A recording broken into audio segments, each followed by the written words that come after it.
Hi guys, we're here to talk today about the not so resilient Jenkins. I've taken a little bit of a break because obviously other things have been happening and I've chosen to cover those other things. But last night I was laying in bed and about to put my phone down for the night, and I came across a video from Shaylin showing Milo. And it sent me into absolute tears because in the video that she posted, she shows Milo's regrowth of his fur and the absolute, true resilience that this cat has shown since being with Shaylin made me so happy that I was crying. Y'all already know that I am an animal lover, and not just an animal lover where if I see an animal being mistreated, it makes me really angry. It also fills me with happiness when, God forbid, if an animal were to be put in that situation, to see the animal bounce back and be able to live the rest of its life fulfilled and happy and cared for and loved. It fills me with so much happiness. I don't want to say it cancels out the sadness, because it doesn't, and I don't think much can. But just to see the way that Milo has bounced back is something that will fill your heart, because there's so much sadness and darkness and evil energy when it comes to Steph and Drew. Seeing something like this, it will make you happy, and I wanted to share that update with y'all because Steph also, as she usually does, decided to sit in her shelter bathroom and make herself a professional victim. She decided to say things like, I don't understand why people don't like me, try to call Drew's baby mama drama his past. Ma'am, that's his present. And you finally in that video admitted that you did abandon those cats. You knew what you were doing. You didn't look for resources. You're full of shit. We all knew it. And you're finally labeling what you did for what it is. I will include Steph's video because, as I always say, I know a lot of y'all don't have TikTok, don't want TikTok, and that is always valid. People don't hate on you because your name gets views. People don't hate on you because they're unfulfilled in their own lives. People don't hate on you because there was one rumor that got twisted out of control and people ran with it. There is a laundry list of things that you have done.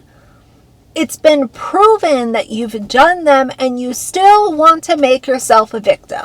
You want to sit there, you want to make yourself a victim, you want to act like you're such a great mom, and you're just over here trying to live your life, and it's got nothing else to do with other people. Ma'am, mistreating your children is a problem. Not giving them beds is a problem.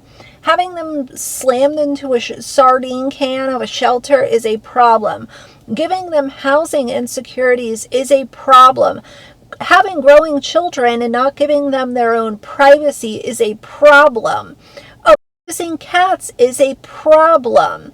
Creating trauma for your children is a problem. Defending your bum man is a problem. Not telling him to get a job is a problem. Not getting a job yourself is a problem. Shall I continue? I wish I had somewhere more glamorous than a bathroom with a loud glaring vent to make this post that's just been on my mind for freaking weeks now. But this is just how it's gonna have to go down. I've been thinking, I can't really wrap my brain around what people's genuine issue with me is when it comes down to it. And we ain't gonna call me Stephanie Thompson, because just because I'm married to that fool doesn't mean that's how I identify myself. So in this scenario, we're just going to refer to me as Stephanie Freelit because that's my born given name, okay?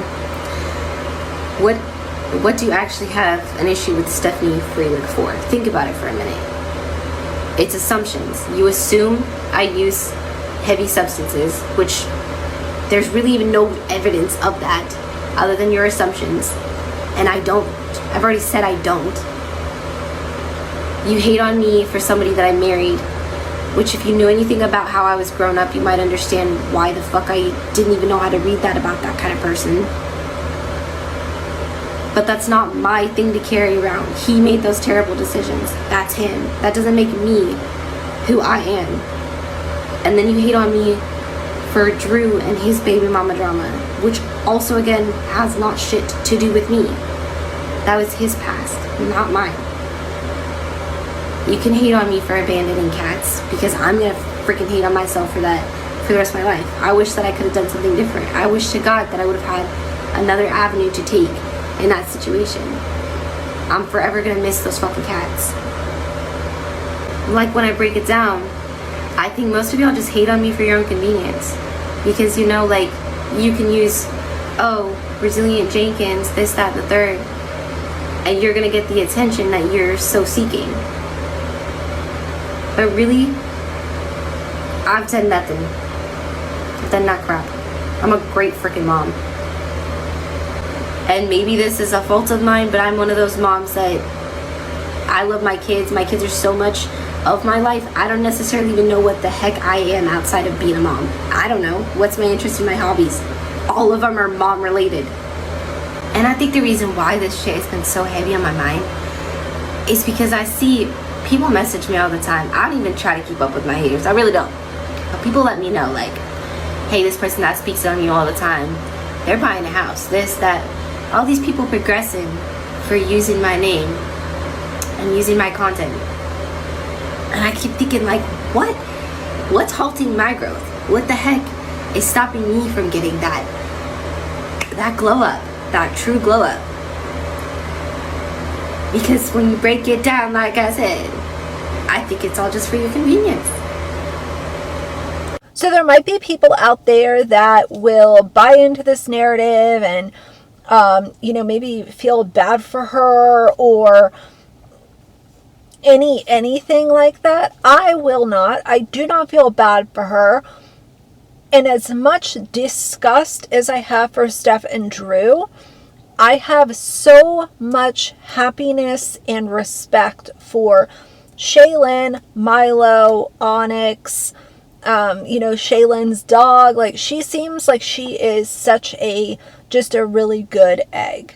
But anyway, that's what's going on with this situation. I wanted to share a heartwarming update with y'all because it's been a little while. Milo's been under the care of Shaylin.